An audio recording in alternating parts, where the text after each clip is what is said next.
agora aprendi a ir para cima e para baixo aqui, eu mesmo vou. Mas tem uma canetinha aqui. Também sabe para puxar, né? Para aparecer, tipo, comentários interessantes, tu clica ali no maisinho, aparece. Tu já fez isso na outra live? Isso. Então é tranquilo para ti. Rogério, meu querido, então já estamos no ar aí, não tem ninguém nos acompanhando ainda, mas é importante aí a gente, né, fazer essa análise, né? Tu já tem uma experiência, assim, tanto tu quanto o Gil tem uma experiência, assim, bem interessante na área do conselho tutelar, né? Já tem mais de 10 anos nesse trabalho da criança e adolescente. Como é que tem sido a questão do trabalho do conselho nessa pandemia, Rogério? Como é que vocês estão aí? O conselho, nós estamos trabalhando normal, no horário normal. O expediente está funcionando normal. Alguns atendimentos, algumas espécies de atendimentos reduziram o fluxo e outras aumentaram um pouquinho, continua a mesma situação. Rogério, fala um pouquinho mais alto, que eu acho que o teu microfone não está bom, e se eu estou te escutando baixinho, as outras pessoas também. Tenta falar um pouquinho mais alto, vamos ver. Bom, o conselho aqui em Canoas, ele está trabalhando durante a pandemia, ele está em expediente normal, o funcionamento do conselho, dos conselhos tutelares aqui de Canoas. As situações, o fluxo, nos primeiros dias de pandemia, ele deu uma diminuída, depois voltou ao normal. Nós estamos praticamente trabalhando de forma como se não tivesse a pandemia, né? E o que tu tem notado, assim, Rogério? Tu acha que a violência contra criança e adolescente, pelo fato deles não estarem em sala de aula, os professores são muito parceiros nessa questão da análise, da denúncia aí da violência, né? Tu tem sentido falta, por exemplo, tu tem notado que reduziu o número de denúncias pelo fato das crianças não estarem em sala de aula? Com certeza reduziu. Com certeza reduziu por um fator por causa da escola, né? Quando há o período normal de escola, o Conselho Tutelar sempre é notificado através de relatórios e de um outro documento que é conhecido como FICAI, que é a ficha de aluno infrequente, né? Então, através desses dois instrumentos, nós somos notificados de não só violência, como suspeita de maus tratos e violência. Então, como não estão havendo aulas, esse número reduziu, inclusive as pessoas que procuravam reduziu. Outro fator que eu acredito que tenha ajudado a reduzir é o fato das crianças estarem mais tempo em casa e elas não conseguem denunciar, né? Quando a criança está na escola ou está em outro ambiente, ela acaba comentando, falando, pedindo ajuda, enfim. Então, acho que esses dois fatores, a falta de aula e as crianças com mais tempo em casa, diminui um pouquinho as notificações, as denúncias. Não quer dizer que não estão havendo violência, quer dizer que não está chegando para nós. Né? Ô, Rogério, nessas questões de violência aí, já teve a situação de tu ter que entrar numa casa, retirar a criança de dentro de casa e encaminhar para o abrigo porque a criança estava sendo vítima de maus tratos ou de abuso dentro de casa? Acontece isso em Canoas? Acontece muito, acontece bastante. Nesses meses em que eu retornei ao conselho, um período que a gente esteve afastado, né, força de lei. Então, nesse período, não ocorreu tanto. Provavelmente porque a gente tomou posse em janeiro, logo em março já entrou a pandemia e diminuiu bastante. Mas em mandatos anteriores era muito comum, sim, ser necessário entrar na residência com a ajuda de força policial e é necessário conduzir aqueles... Não digo assim, Emílio, para um abrigo, uma casa de acolhida, porque a casa de acolhida, o abrigo, é a última medida que o Conselho Tutelar vai tomar. Então, num caso de violência evidenciada, o Conselho Tutelar vai sempre procurar primeiro a família extensa. A família extensa é aquela que se estende para além do pai, da mãe, dos irmãos, né? São o que nós chamamos hoje de parentes, né? São os parentes. Então, em primeiro lugar, o Conselho Tutelar vai procurar a família extensa. Se não houver família extensa, se não tem condições de pôr na família extensa, ou a família natural e a família extensa, ambas são maltratantes, então, nessas situações, sim, o Conselho vai encaminhar a criança ou adolescente para um abrigo. É conhecido como acolhimento emergencial, acolhimento excepcional, né? Beleza. Já está conosco o conselheiro Dilvio de Oliveira Ramos. Nos escuta bem, Dilvio? Sim, estou ouvindo bem.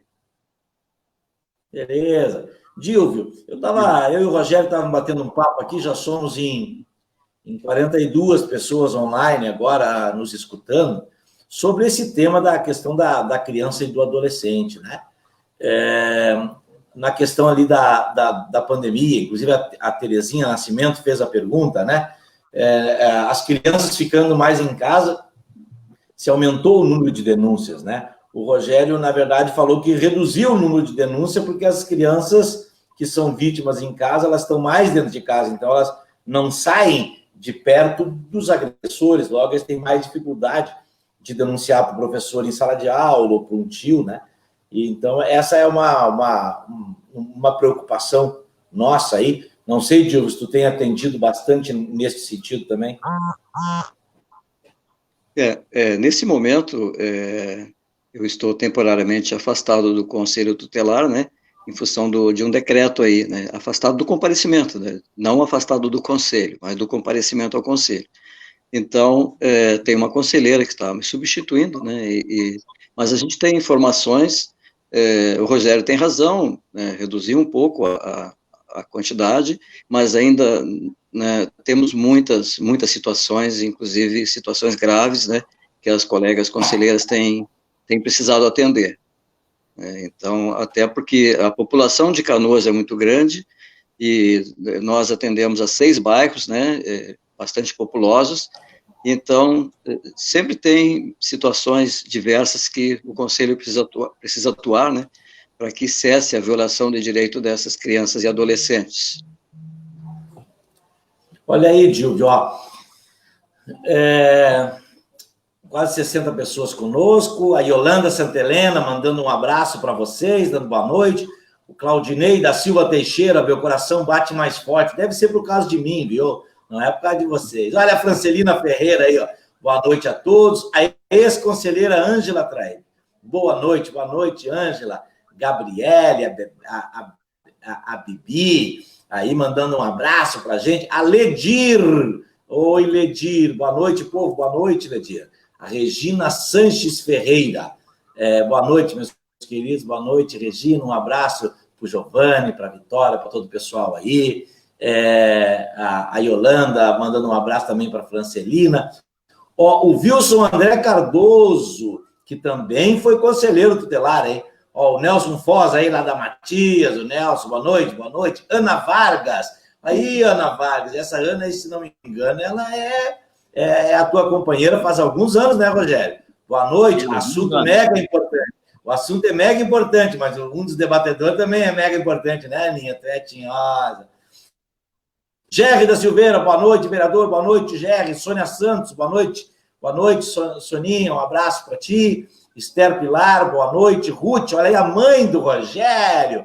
A Ruth, maravilhosa, mulher que ela não vai para o céu, ela vai voltar para o céu, ela já veio lá, amada. Antônia Ferreira, boa noite, vereador e conselheiros, estou assistindo em Erechim, que bom, Antônia, um abraço. Lindiomara Ortiz, boa noite, meu amigo, meu vereador, boa noite. A Aninha, mandando um abraço aí para mim, para os conselheiros, Terezinha, o Júnior Menezes, da Matias, o Juninho, boa noite, Emílio, boa noite, Júnior, um beijo para ti, meu querido. Augusto Ribeiro, boa noite, nosso vereador Emílio. Simone de Oliveira, boa noite a todos, boa noite, Simone, um abraço para ti. Nosso amigo Tiago Andrade, Tiaguinho, amado, boa noite para ti também, Tiaguinho. Parabéns pelo tema, disse o Nelson Foz, realmente. Ana Mussati, ótimo conselheiro Dilvio, Ana mandando um abraço para ti, Dilvio. Deixa eu ver, eu pulei alguém aqui, para aí, vamos lá, senão depois... Aqui, o conselheiro, ótimo conselheiro, a Sônia também, mandando um abraço para o Dilvio e para o Rogério. Tempo de pandemia, as crianças estão sofrendo, é verdade, Augusto. Munir, parabéns pela iniciativa, Emílio, está de parabéns, é uma iniciativa coletiva, Munir. O mandato todo aí que milita nessa área. Marta Ramos, boa noite, Emílio, conselheiros tutelares, Rogério e Dilvio. Boa noite, Marta Ramos, um abraço, minha querida, saudade de ti. Jaqueline Ribas, um abraço, Jaque, que também trabalha aí na prefeitura na área de desenvolvimento social. Munir Saldanha, um abração, conselheiros, parabéns, conselheiros, a Sandra Marisa dos Santos, a Fabiana Barbosa, advogada, manda boa noite. Aí, a Ana Mussati pergunta, um conselheiro tem poder de passar a guarda para outra família? Quem de vocês responde aí a dúvida da Ana Mussati? Um conselheiro tem poder de passar a guarda para outra família? Não, o conselho tutelar não tem esse poder. Os dois aí. Esse poder é exclusivo do Poder Judiciário, né? Apenas o Poder Judiciário tem poder para transferir a guarda de uma família para outra. Não sei se o Rogério quer acrescentar mais alguma coisa. Perfeito, é isso aí mesmo. O conselho não...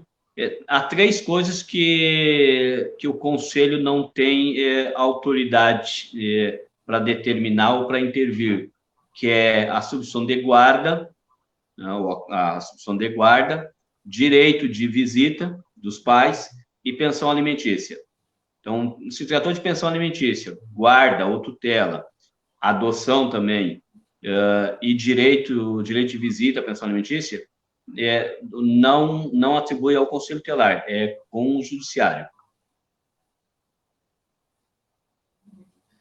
Rogério, não sei se a tua internet está fraca, mas há algumas falhas quando tu fala aí, mas a gente conseguiu compreender. Na verdade, o poder de guarda, então, é um poder exclusivo do Poder Judiciário. O que o Conselho Tutelar faz é em situações de emergência, em situações de risco, né?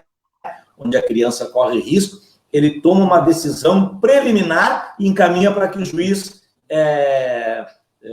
tome as devidas decisões. É isso? Isso, assim, Emílio, no ECA, no artigo 100, se não me engano, no inciso 5, não tenho muita certeza, mas ali, o artigo 100... O que é esse ECA aí, Rogério? Está me ouvindo? O que é o ECA que tu falou aí? Perdão. O ECA é o estatuto, que a gente está tão acostumado. O ECA é o Estatuto da Criança e do Adolescente. A Lei Federal 13.000, né? 13.000, me fugiu o nome agora, o número, né?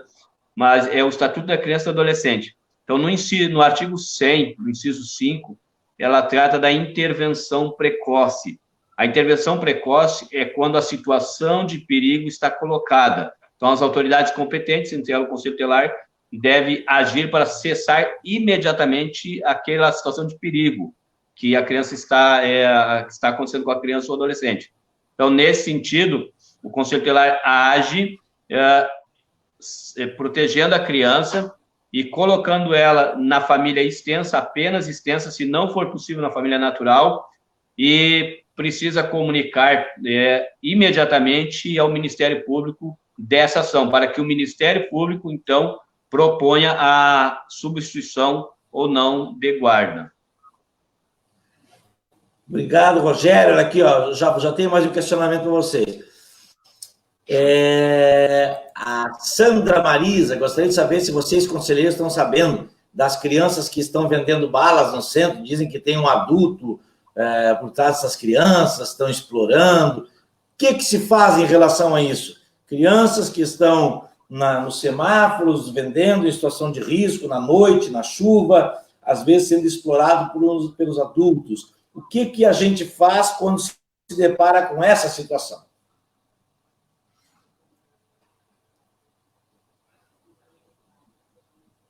Quer responder, Dilvio? Você. Bem, na realidade, esse é um assunto que tem nos incomodado bastante, né, ao longo do tempo. O que acontece? Nessas situações, normalmente, né, caberia a assistência social do município fazer a abordagem de rua, né, conforme a lei estabelece, e após, então, essa abordagem e um conhecimento da realidade familiar, enviar um relatório para o Conselho Tutelar, para que o Conselho Tutelar passe a agir. Em Canoas, inclusive, existe o PET, né, que é o Programa de Erradicação do Trabalho Infantil. Só que, infelizmente, na prática, a gente não está conseguindo vencer essas dificuldades aí. Entre outras situações, o que nos causa preocupação é porque, mesmo não sendo a atribuição inicial do Conselho Tutelar, muitas vezes nós vamos, após sermos comunicados e conseguirmos o veículo, né, para o deslocamento, vamos até o local. Como eles já conhecem os veículos do Conselho Tutelar, por diversas vezes, crianças e adolescentes correram entre os carros, correndo sérios riscos de atropelamento. Então, além de que essa atribuição inicial não é nossa, né, é da assistência social, conforme a lei estabelece, tem mais essa situação que nos preocupa bastante. Já aconteceu até de uma oportunidade, eu desci do carro a uns 100 metros, né, do sinal onde se encontravam essas crianças e adolescentes, mas eles já conhecem os conselheiros e as conselheiras também. Então, causa um sério risco, né. E Canoas nós temos uma carência de políticas públicas também, porque o que acontece, né? Se essas crianças e adolescentes estão nas sinaleiras, muitas vezes é em virtude das carências que as famílias passam em casa. Então, se a gente conseguisse, para um adolescente de 14 anos, uma vaga de menor aprendiz, né, para um adolescente de 16, uma vaga de estágio, ou de algum curso de qualificação, isso facilitaria bastante para a redução desse número de situações. Então, é bem complexo essa situação. Sim? Deixa eu fazer um questionamento para ti, para o Rogério aí. O que vocês fazem quando no semáforo, no sinal, alguma criança aborda vocês querendo vender uma bala, alguma coisa? O que vocês fazem? Vocês compram, ajudam, vocês dialogam? Qual é a experiência de vida de vocês? Isso as pessoas perguntam muitas vezes, porque a gente fica com sentimento, né? Fica olhando, às vezes, crianças com 7, 8 anos, né? Eu não tinha coragem de largar o meu filho com 16 anos na rua e as crianças com 7 anos na noite pedindo. Qual é que é o sentimento do conselheiro tutelar que tem que garantir direitos numa situação dessa? Sim. Quando a gente consegue abordá-los e conduzi-los, a gente leva até a residência, né, e adverte as pessoas responsáveis, né, na maioria das vezes a mãe, notifica também para que compareça no conselho tutelar e adverte de que ela pode, inclusive, perder a guarda daquela criança ou daquele adolescente se ele se ele permanecer indo para as sinaleiras. Só que, como eu falei anteriormente, na maioria das vezes, né, eles saem correndo e fogem, e entram em campo, e entram no meio do brejo, enfim, eles têm já, né, os lugares para onde eles conseguem escapar da nossa abordagem. E o que acontece? Muitas vezes não se sabe quem são aquelas crianças ou onde é que moram, né? Então, eu acho que seria necessário que voltasse o serviço de abordagem de rua na cidade, que, como eu falei, é o que a lei prevê, né? É um serviço de assistência social e o serviço de abordagem de rua. Serviço em Canoas? Oi, desculpa, não entendi. Não tem esse serviço de abordagem? Não, faz 3 anos que não temos. Já teve, Dilvio? Já teve, sim, no passado havia. Perfeito. Gostaria, Dilvio, que vocês, tu e o Rogério e demais conselheiros que se sentiam à vontade, escrevam um ofício para o presidente da Câmara, o vereador Patrício, para que os vereadores tomem providência no sentido de que este serviço importantíssimo retorne à cidade de Canoas. Encaminhem para a Câmara, lá para a Comissão de Direito da Criança e do Adolescente, eu sou o presidente, para que a gente possa, de alguma forma, fazer com que esse serviço volte. Faço esse pedido para vocês aí, tá? Mais uma coisinha aqui, ó. Sim. A Regina Sanches pergunta: como agir quando um pai não paga a pensão e a advogada diz que não pode fazer nada porque o pai não informa o endereço? Dona Regina, a primeira coisa, troca de advogado. Tá? Advogado não é que não pode fazer nada. Se o advogado não acha o endereço, o advogado pode oficiar ao juiz para que o juiz determine aos órgãos de praxe, CRT, cartório eleitoral, Receita Federal, água, luz, telefone, esses, para tentar localizar esse cidadão. Depois de tentar todos os meios de não localizar, aí sim, então, daí nós não vamos ter como fazer. Mas, olha, uma pessoa hoje que está fora de tudo isso, fora das redes sociais, o juiz manda intimar, às vezes tem até telefone ligado no nome da pessoa, tá? Aqui a Paula Grazielli Santos, boa noite, vereador e conselheiro. Boa noite, Paula. Pô, Paula, a gente estava de aniversário essa semana aí, não me convidou, né? Tudo bem, mas eu soube que a casa estava lotada ainda, só tu, a tua mãe e o teu filho, né?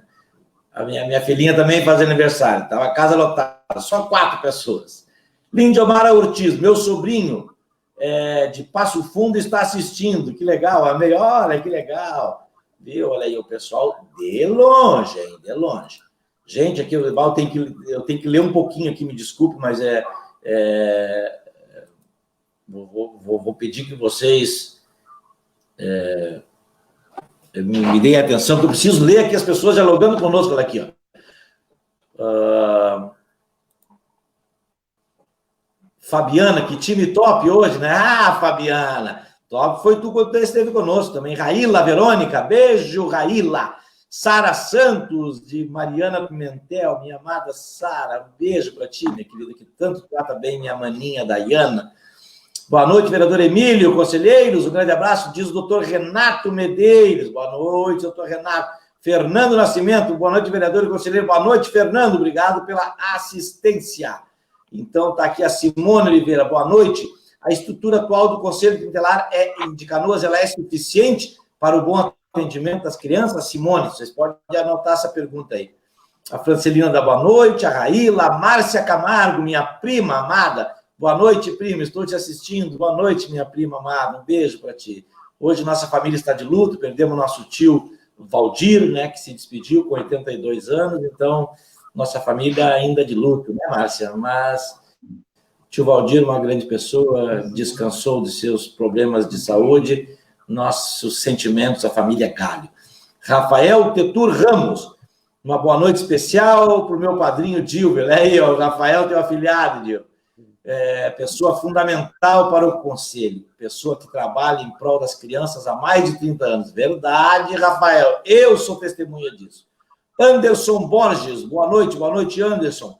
Andréia da Silva, boa noite, vereador, boa noite, Andréia. Vanessa Rafaela, dando boa noite aos conselheiros, ao vereador, a Lindomar, um abraço, muita gente assistindo, a Sandra Marisa. As crianças estão vendendo balas no centro, dizem que tem adultos explorando. É verdade, temos que discutir isso aí. Dr. Walter Ben, que foi conselheiro por 8 anos também, queria saber sobre essa história do Pateta, não o vereador, mas o da internet, que está fazendo o mesmo que a baleia azul. Ah, tá, obrigado, né? Não é o Pateta vereador, tá? Aquele outro lá da Matias, né? Isso, tá? E se vocês souberem alguma coisa aí do tal de Pateta, que é o da baleia azul, semelhante, né? Onira Ramos, boa noite, Onira. Um abraço ao sobrinho conselheiro Dil, tua tia te assistindo aí, ó. Orgulho do belo trabalho que faz em Canoas. Augusto Ribeiro, precisamos de pessoas como conselheiros, como o Rogério Dil, para nos orientar. Parabéns. É verdade, Augusto. Pessoas maravilhosas. Ana Mossati, obrigado, Rogério Dil. Que bom ouvir vocês. Renato, importante debate sobre a situação das crianças, principalmente nesse momento. Vanessa Rafaela, quando o pai ou a mãe é impedido de ver o filho tendo direito judicial, ele pode chamar a polícia para que, por intermédio da autoridade, ele possa ver o filho ou procura o conselho? Vanessa Rafaela, o melhor é procurar o advogado para que o advogado peça para o juiz intimar a mãe para não impedir sob pena de reversão da guarda, tá? Não leva a polícia de cara para não traumatizar a criança. Os juízes têm feito isso. Orientam a mãe para parar de obstaculizar a visita do filho sob pena de reversão da guarda. Parabéns, Rogério e Dil. Roberto Tejalos, o papel do conselheiro é difícil e importante, mas ainda neste momento que vivemos, mais ainda, com certeza. Fabiana Barbosa, quando a mãe não deixa o pai ver o filho, que juridicamente se chama alienação parental, o Conselho Tutelar pode fazer algo nessas situações? Então eu paro, que tem mais umas 30 perguntas, eu paro por aqui para vocês ir comentando o que o pessoal falou aí. O que vocês acham? Começa pelo Rogério, já que o Dil foi o último a falar. Fala, Rogerinho, o que tu achou aí? Bom, são muitas perguntas mesmo, né? A gente viu muitas perguntas recentes que fizesse aí sobre visita, pensão. É como a gente referiu, né? Quando se trata de pensão, de pensão alimentícia, direito de visita, guarda, adoção, não tem ação do Conselho Tutelar. A não ser quando as pessoas vêm no Conselho com essas questões, nós, enquanto conselheiros, orientamos, mas nós não agimos nessas situações.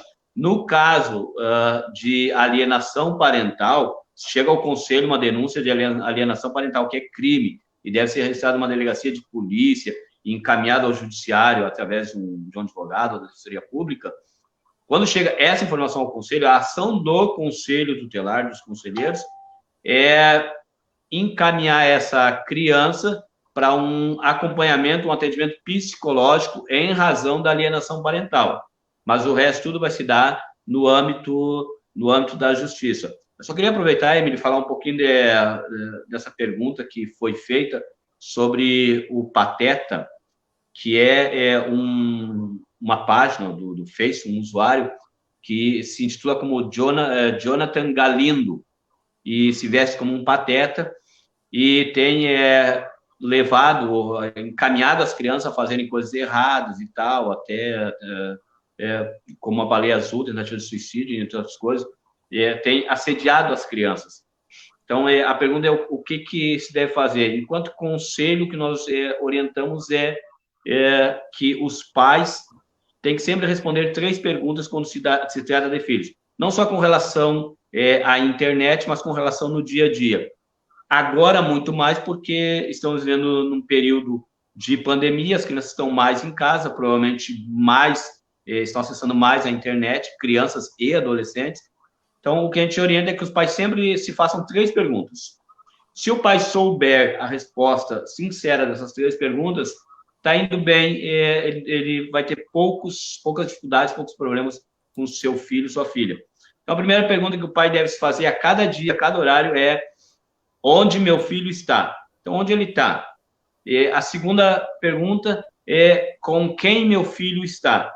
E a terceira pergunta é: o que ele está fazendo? Então, onde meu filho está? Está no quarto lá, usando a internet, agora nesse período de pandemia.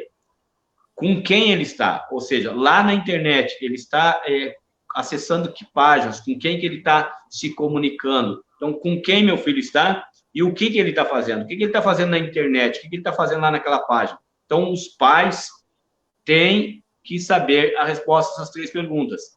E assim eles vão estar melhor protegendo as crianças, protegendo seus filhos.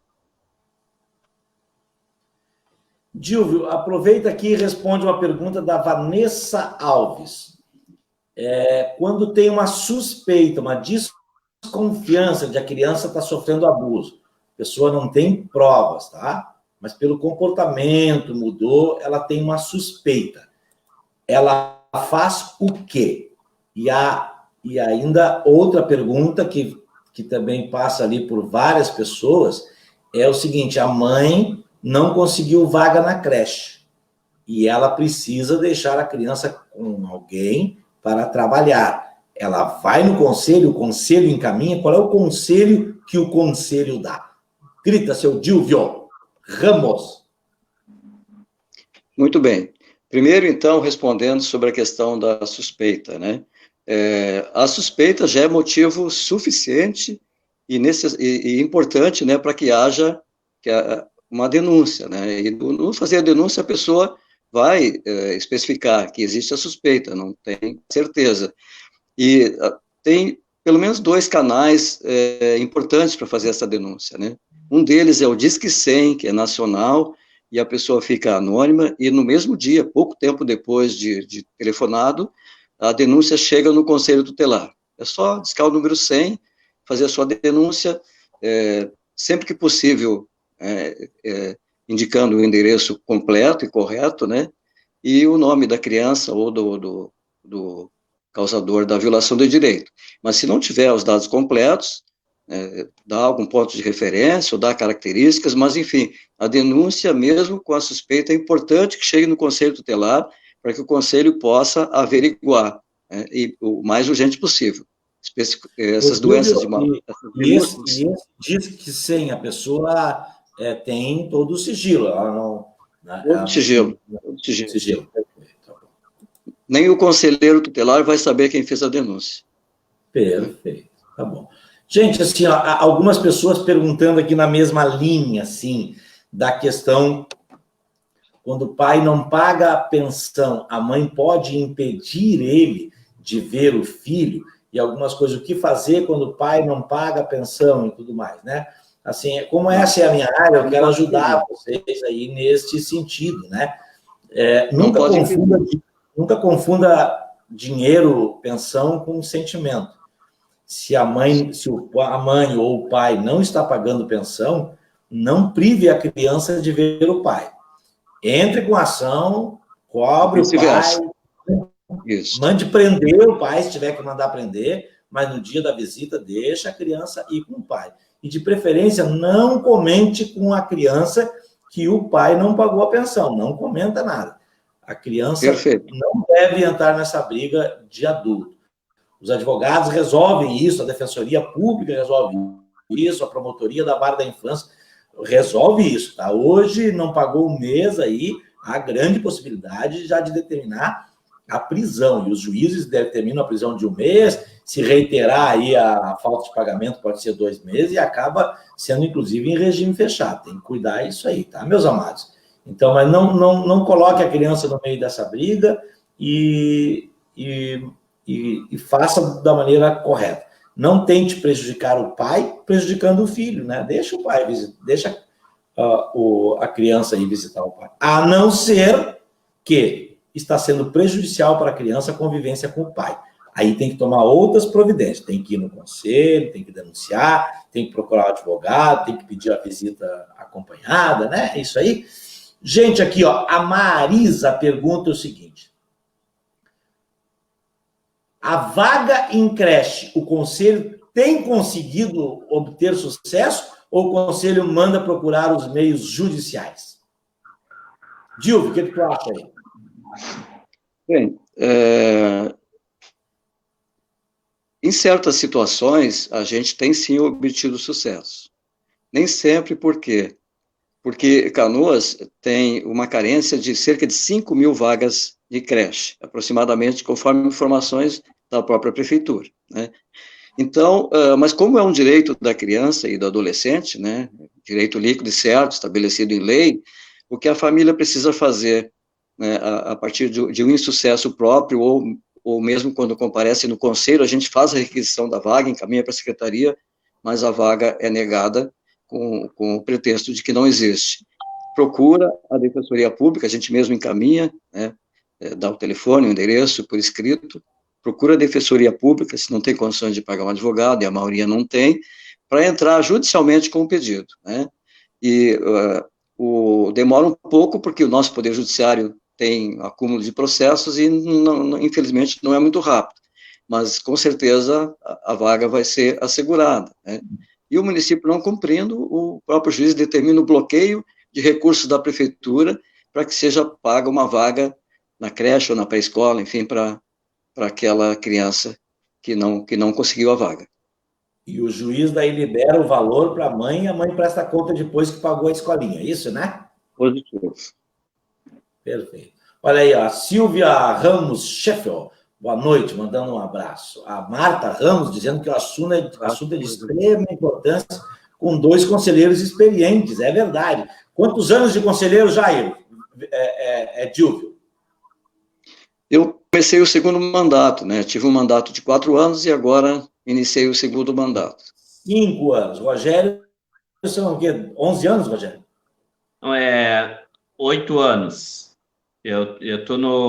Comecei agora o 4º mandato, né? Eu tive o primeiro mandato de suplente, durou pouco tempo, depois mais 2 mandatos, naquela época eram 6 anos cada mandato, e agora no 4º mandato. No total, 8 anos, agora 8 anos e meio. Ó, a Jaqueline dizendo, resposta perfeita do Dilvio. Ah, Jaqueline, que trabalha aí nessa área. Paulo Carvalho, como estão os números em Canoas, tendo visto o grande número de abusos de crianças e adolescentes nesse momento de pandemia, comparado com 2019? Esse ano, com o ano passado, vocês acham que reduziram as denúncias ou aumentaram as denúncias? No caso, mais é para o Dilvio, né? O Rogério, no passado, não estava no conselho, né? O que tu acha, Dilvio?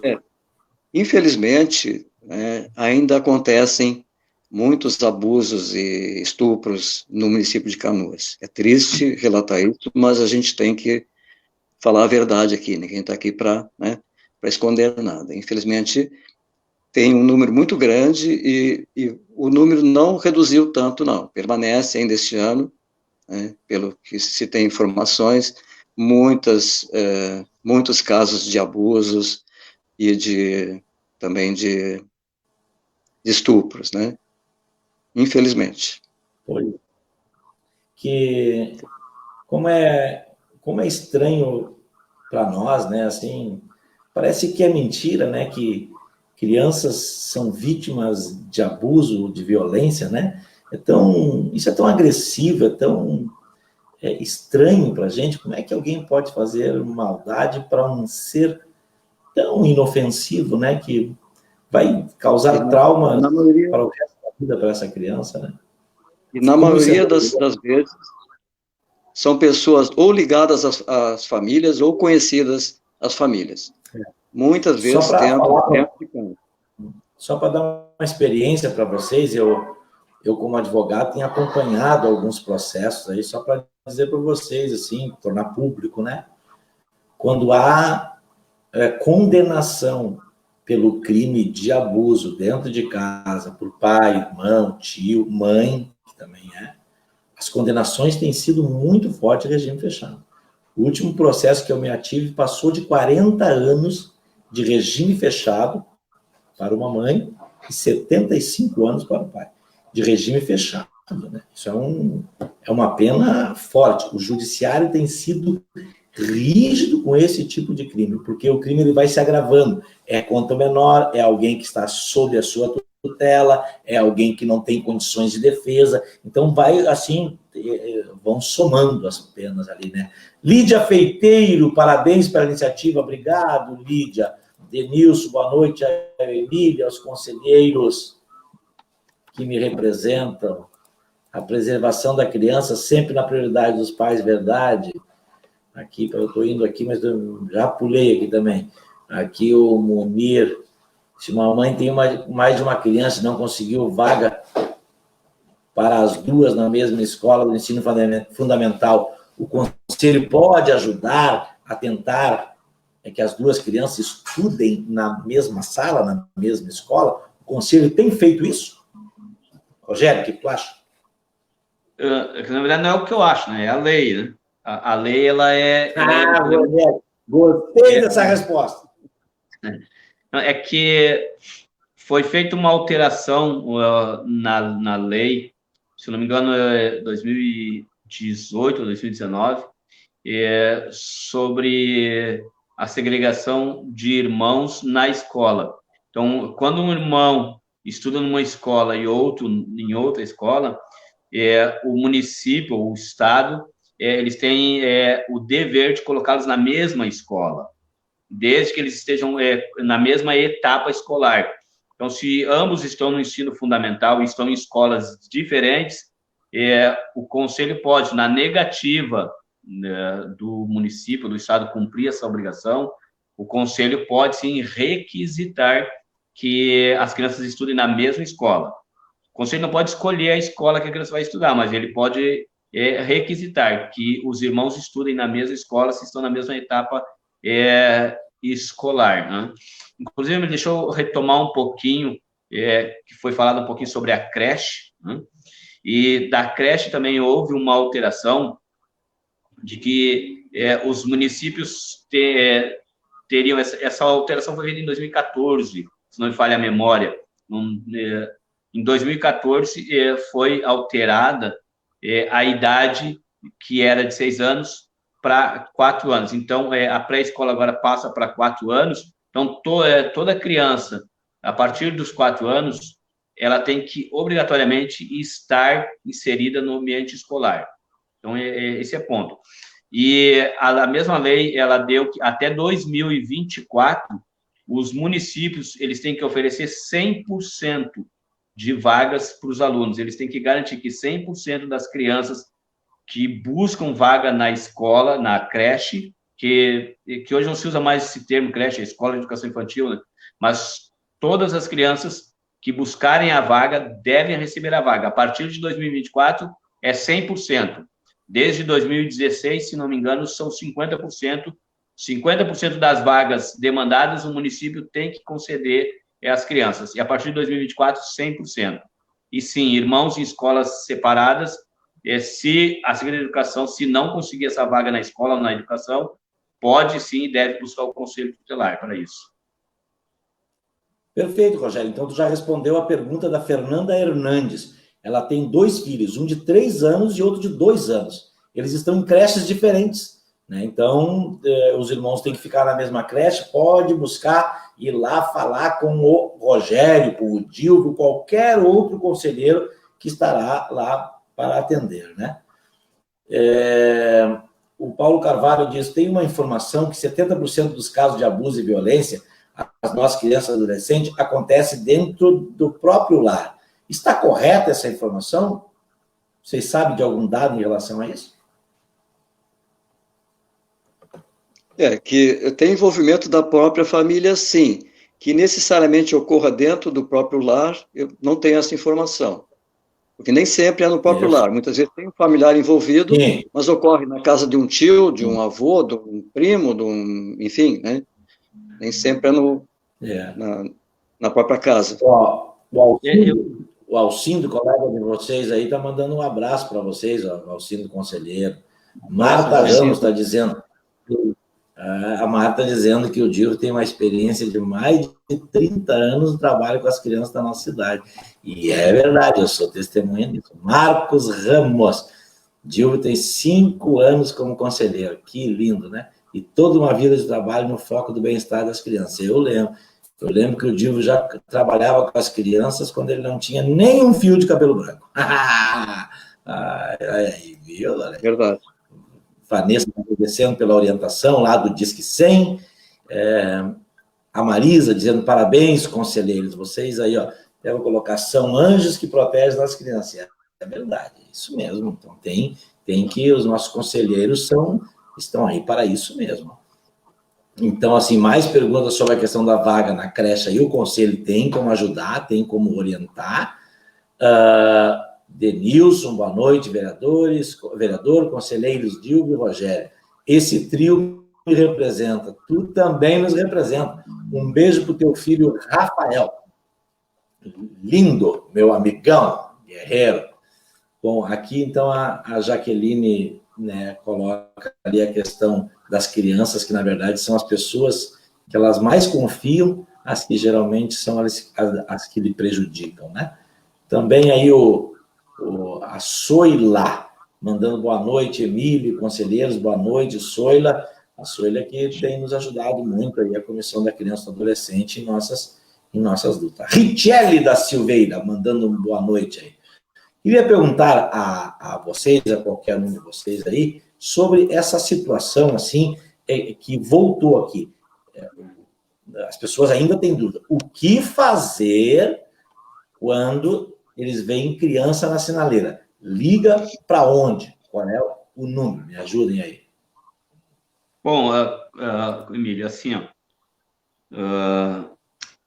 na verdade, hoje, as pessoas têm ligado muito para o Conselho Tutelar em vista dessas situações quando vê criança em sinaleira.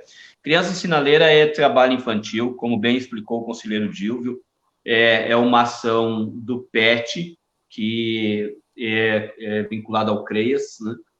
O SUAS, assim como o Conselho Tutelar ele é regido pelo ECA e pelas resoluções do CONANDA, o serviço social no Brasil inteiro ele é regido pelo SUAS e pela CNAS, que é o Conselho Nacional de Assistência Social.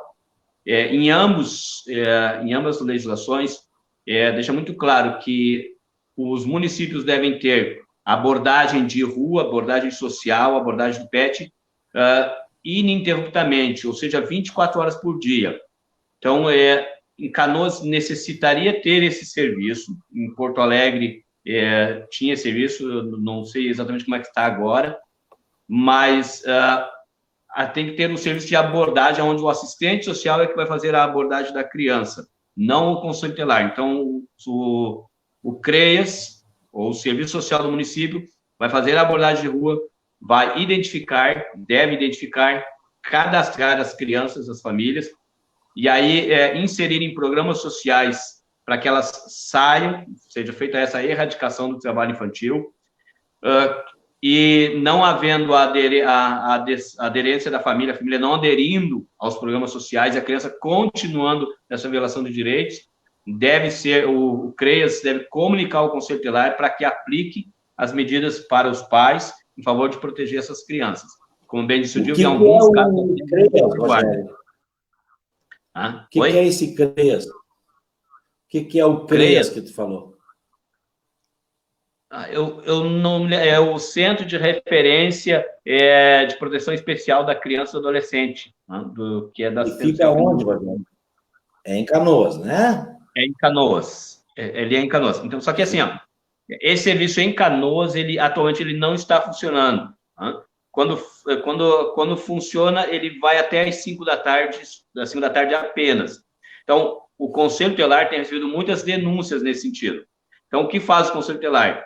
Ele recebe todas essas denúncias, a pessoa pode denunciar para o Conselho Tutelar. Não quer dizer que o Conselho Tutelar vai ir lá na sinaleira, porque o conselheiro Dilma já explicou, quando nós vamos na sinaleira, nós colocamos aquela criança em perigo, porque no momento que ela vê o Conselho Tutelar, vê o carro do Conselho Tutelar ou o conselheiro que elas já conhecem, elas saem correndo no meio dos carros.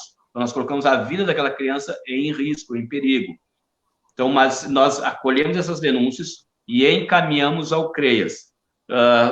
Criamos também grupo de trabalho para apurar a demanda que existe das crianças, para encaminhar ao CONDICA para que exija do município a criação desse serviço aqui em Canoas. Perfeito.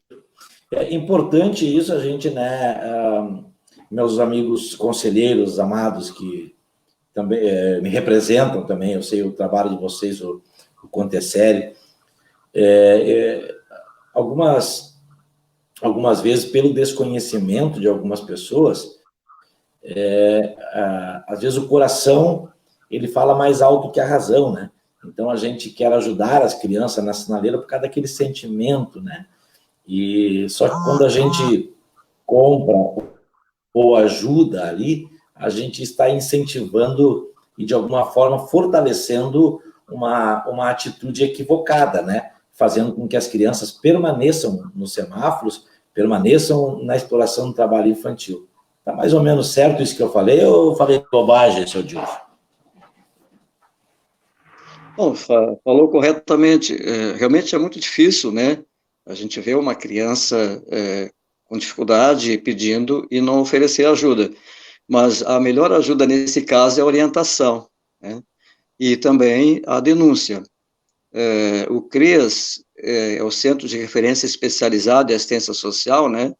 Ele pode sim ser comunicado desses fatos. Infelizmente, agora de memória aqui eu não lembro, né, do telefone do CREAS, mas quem quiser pode até deixar meu telefone aí e consultar que eu passo a informação.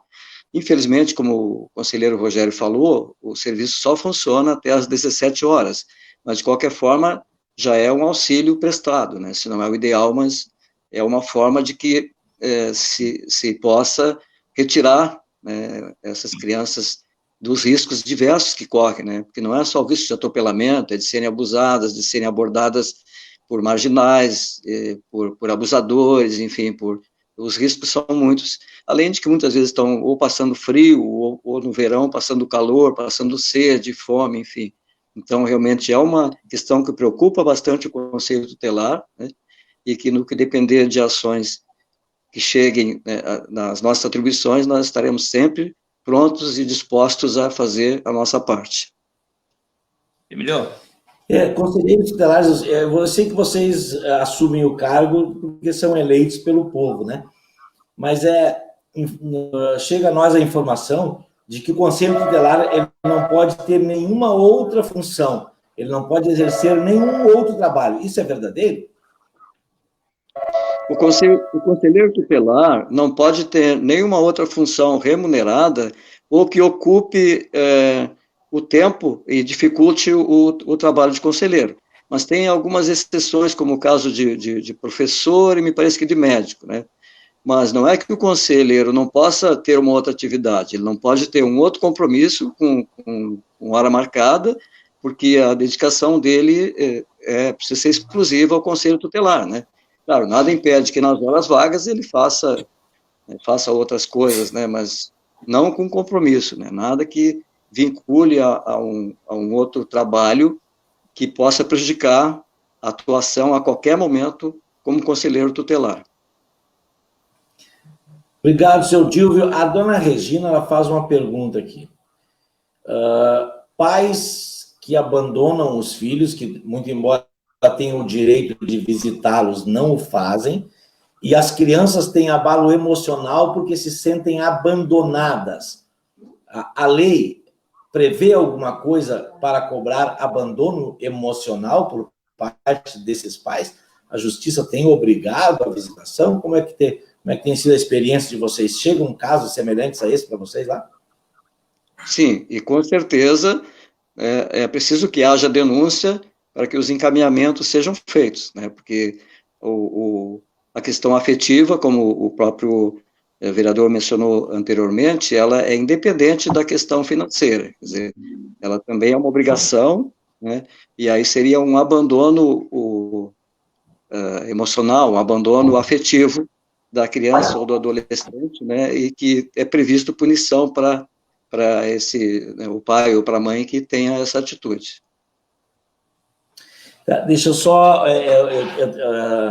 na minha atividade profissional como advogado, eu já tive algumas experiências semelhantes a essas e já vi situações de pais que têm que pagar indenizações em valores pecuniários pelo abalo emocional pelo qual deixaram os filhos passar, né? Pelo fato do abandono. A criança, às vezes, está com a sacolinha, pastinha, esperando que o pai vai vir para levá-la para passear, e ela espera o dia todo e o pai não vem, então todo esse abalo. Tenho visto condenações nisso no sentido de indenização pecuniária, dinheiro, né?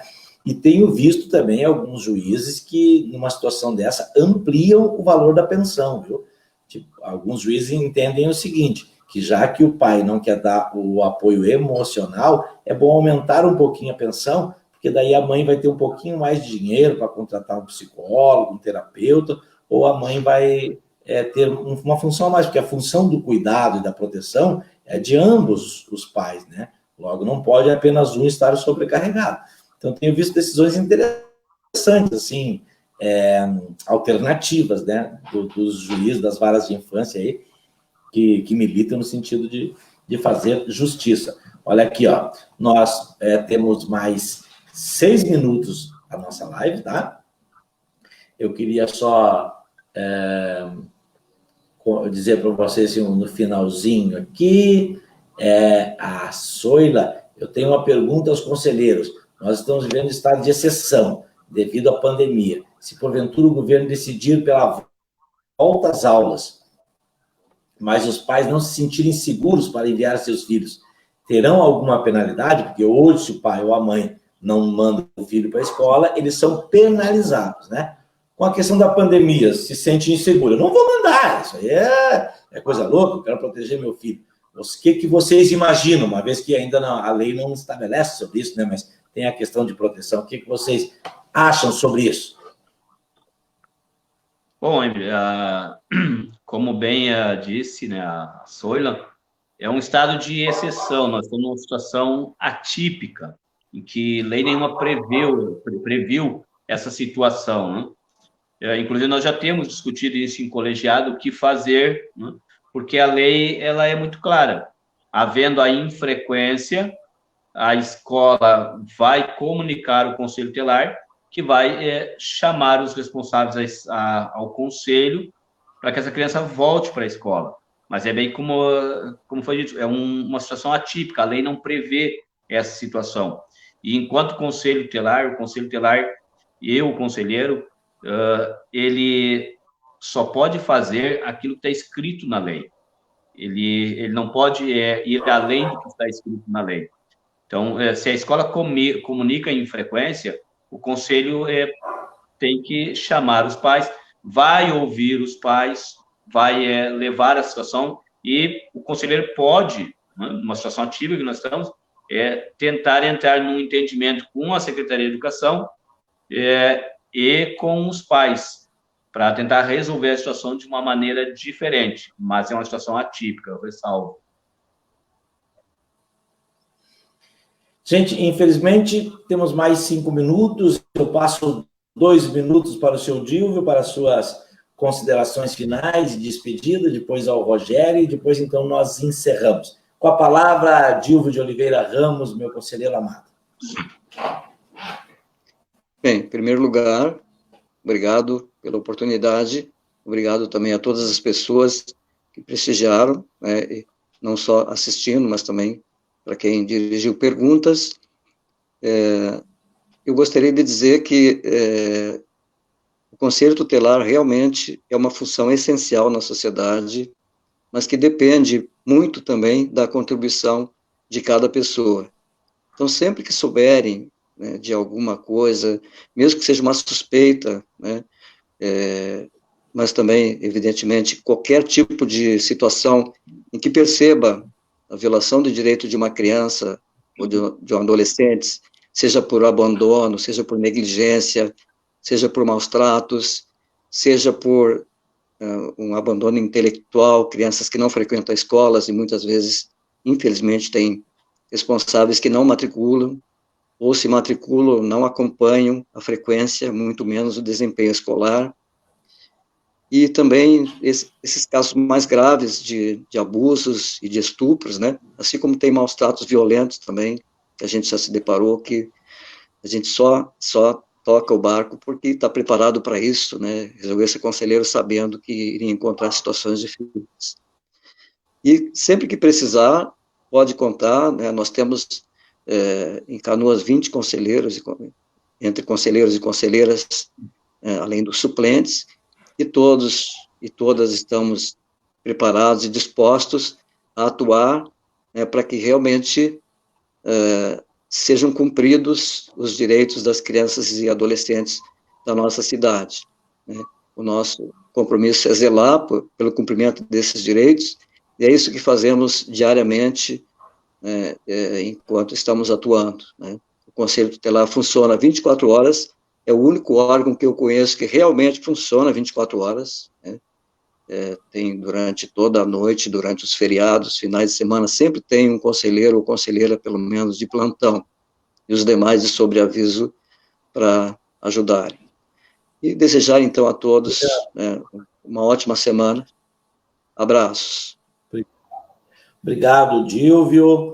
Informar a todos que fizeram perguntas que não deu para responder, que tanto o conselheiro Rogério quanto o conselheiro Dilvio, assim como eu também, nós responderemos vocês aí na própria live, tá? Mandaremos resposta para vocês, pode mandar os seus questionamentos. É com muita alegria que a gente vê o interesse no assunto e, de alguma forma, que a gente possa também ter contribuído. Rogério, para as tuas considerações finais. Bom, agradeço a todos que participaram da live, a todos que contribuíram com as suas perguntas, as suas dúvidas, como o Emílio disse. Infelizmente, o tempo não permite responder todas as perguntas, e talvez não permita responder de forma mais explicativa, né? Um assunto que tocou muito em voga foi a questão das crianças sinaleiras. É realmente preocupante. Tem muitas coisas que eu poderia dizer, mas o tempo não nos permite fazer isso. Como foi pedido aqui, a gente tem o telefone do CREAS, né? Quem quiser anotar, é o 3478-3079. Você pode ligar, tirar dúvidas. como disse o conselheiro Dilvio... Qual é que é o número, Rogério? É 3478. 3478 3079. O CREAS fica ali no centro, eu tinha conseguido, né? Na rua Ernesto Vitroc. Esse é o telefone do CREAS?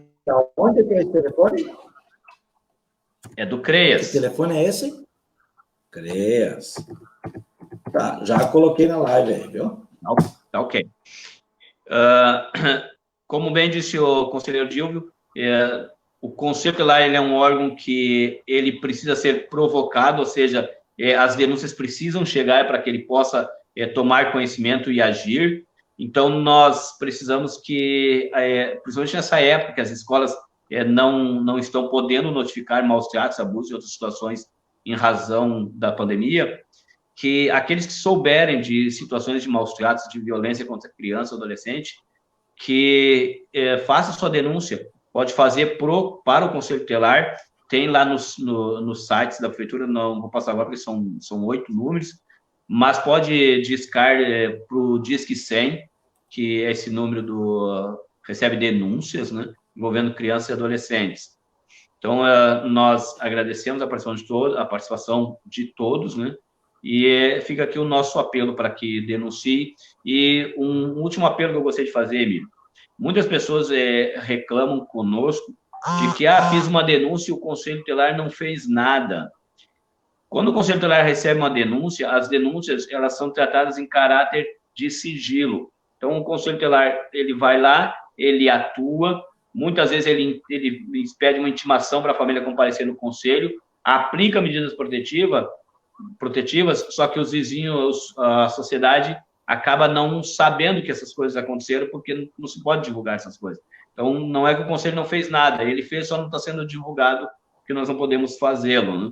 Então, mais uma vez, um abraço a todos, muito obrigado por terem participado conosco.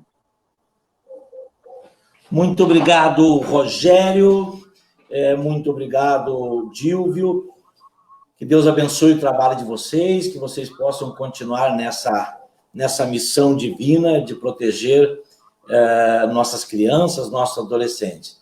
Muita força para vocês. Eu sei que muitas vezes a decisão de vocês ela é perseguida, que vocês sofrem ameaça, que às vezes tem que ir com a polícia, né?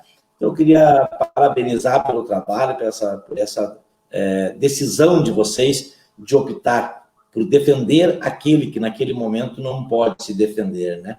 De defender o mais fraco, de defender o mais frágil, de defender aquele que precisa de todos os cuidados. Uma alegria estar com vocês. Olha aí, estamos terminando e tem 54 pessoas online conosco agora. É uma das maiores até hoje. O assunto realmente chamou a atenção. Um abraço para vocês. A nossa live continua aí. Quem quiser continuar as perguntas ali, pode encaminhar que depois peço aos nossos conselheiros que deem uma olhadinha para responder. Nós também vamos responder. Uma boa noite a todos vocês. Boa noite. Boa noite.